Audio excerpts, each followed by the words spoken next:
Hi friends, ఎంత కుట్టినా కానీ మనము పఫాయిన్స్ కుట్టినప్పుడు ఇలా సంకల కాడ అయితే ముడతలు వచ్చేస్తూ ఉంటాయి. పఫ్కి అనేది ముడత వస్తూ ఉంటుంది, మనకు లుక్ అనిపించేది కదా. అది పఫ్ వల్ల వచ్చింది కదా అనుకుంటాము. అలా కాదండి, మనం పఫాయిన్స్ మనకు రాసి పఫాయిన్స్ పెట్టుకున్నప్పుడు అయితే మనము దానికోసం అయితే మనం ఎక్స్ట్రా ఇంచెస్ అనేది తీసుకుంటాం కదా. మనకు ఎక్స్ట్రా క్లాత్ అనేది 2 ఇంచెస్ వరకు అయితే తీసేసుకుంటాం కదా.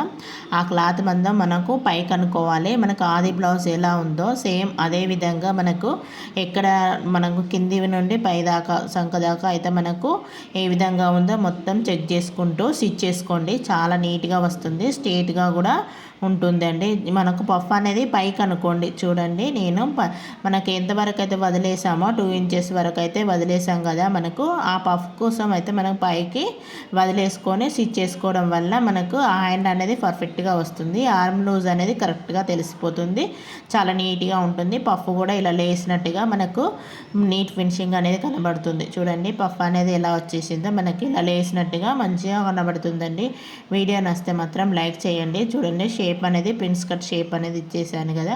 పఫ్ హ్యాండ్స్ కోసం అనేది ఇలా ట్రై చేయండి, చాలా పర్ఫెక్ట్గా అయితే ఫిట్టింగ్ వస్తుంది, చాలా బాగుంటుంది. వీడియో